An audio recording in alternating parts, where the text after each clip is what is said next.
Shalom semuanya, dengan Tikwa di sini. Dalam video kali ini saya akan menyampaikan parasha yang telah saya terjemahkan dari website rebetsinhanabracha.blogspot.com.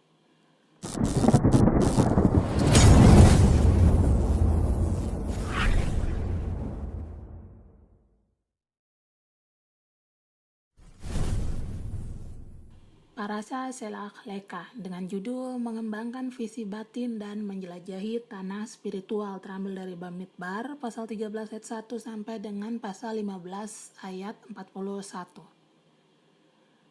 Pengantar, mengembangkan penglihatan batin.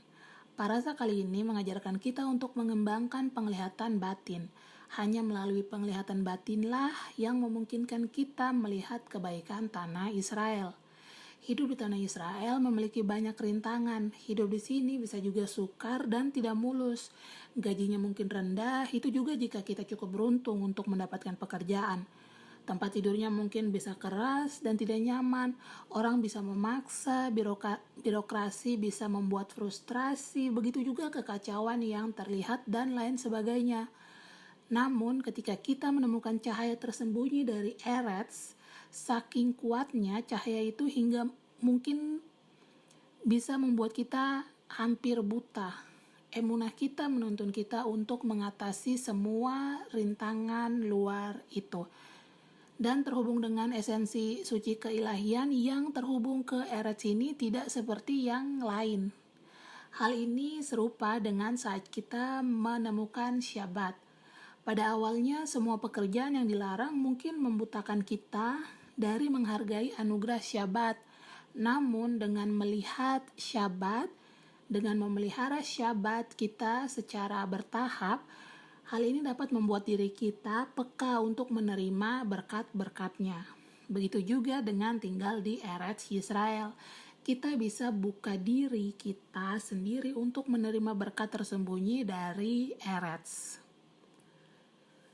Judul yang selanjutnya, menaklukkan Eretz melalui emunah dalam sifat spiritualnya.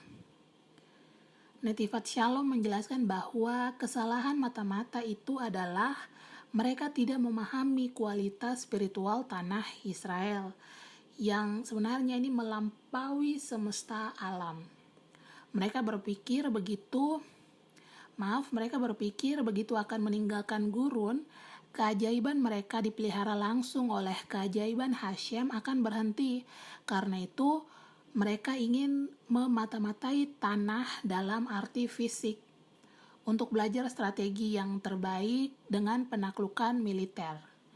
Moshe bagaimanapun juga berpikir bahwa mata-mata akan menjelajahi sifat spiritual tanah Israel. Dia mengerti bahwa karena kesucian Eretz begitu besar, begitu juga sisi sebaliknya.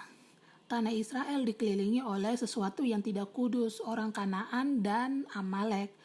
Penting untuk mempersiapkan diri secara spiritual untuk memasuki tanah Eretz Israel dengan mencari tahu sifat sekam ini untuk mengetahui cara mengatasinya. Untuk alasan inilah Hashem memberitahu Moshe untuk memata-matai negeri menurut da'at pola pikirnya. Ini adalah komentar dari Rashi untuk Bamidbar 13 ayat 2. Jadi Hashem memberitahu Moshe untuk memata-matai negeri menurut da'at pola pikirnya dan bukan menurut pola pikir dari para mata-mata. Mereka akan menjelajahi alam spiritual daripada alam fisik Eretz.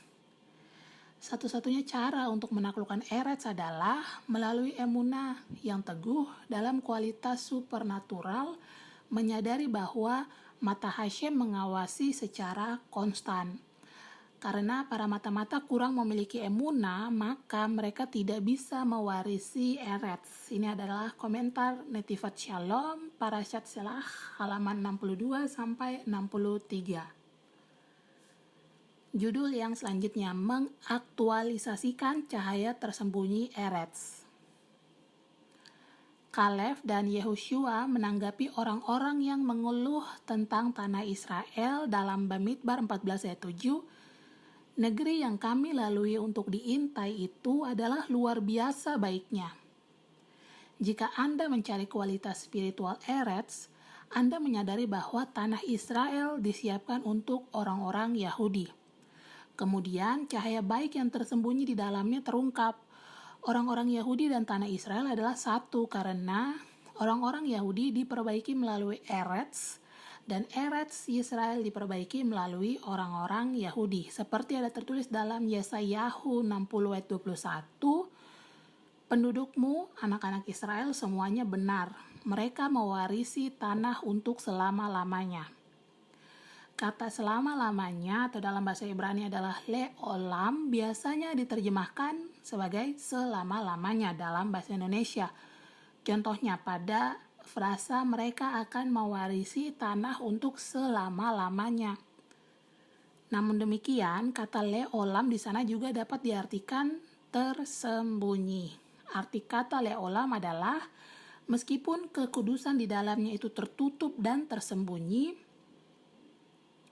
ne'elam, orang Yahudi memiliki kemampuan untuk membuka sekam dan dengan demikian mewujudkan cahaya tersembunyi di dalam Eretz Yisrael.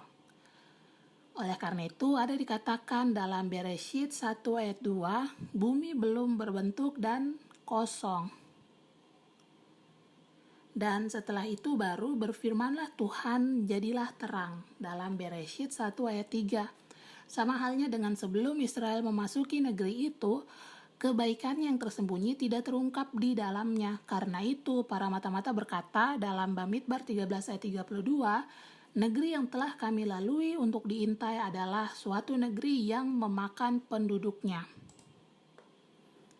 Judul yang selanjutnya, Eretz Yisrael, akar dari segala berkat-berkat. Mata-mata tidak mengerti bahwa Eretz memuntahkan semua bangsa yang tinggal di sana sebelumnya karena dipersiapkan untuk orang Yahudi. Seperti ada tertulis dalam Wayikra 18 ayat 28, supaya kamu jangan dimuntahkan oleh negeri itu apabila kamu menajiskannya, seperti telah dimuntahkannya bangsa yang sebelum kamu. Hanya Kaleb dan Yehoshua memahami bahwa Bani Israel memiliki kekuatan untuk menyingkapkan cahaya yang tersembunyi di dalam Eretz saat kita percaya pada sifat spiritualnya. Karena itu mereka menyatakan dalam Bamidbar 14 ayat 7-8, negeri itu adalah luar biasa baiknya. Jika Hashem berkenan kepada kita, maka ia akan membawa kita masuk ke negeri itu. Tanah Israel mirip dengan hari Syabat, seperti yang dinyatakan dalam Zohar Suci bahwa Syabat adalah sumber dari semua berkah. Zohar bagian 2 halaman 88a. Begitu juga pujian Israel tidak diakui di permukaan, namun akar dari semua berkat di dunia bergantung di tanah Israel. Sefat Emet Bamidbar Parashat Selah tahun 5661. Sekian untuk video kali ini. Jika konten ini memberkati Anda, silahkan beritahu kami di kolom komentar. Jangan lupa juga untuk like, komen, subscribe, dan share video ini. Terima kasih. Shalom.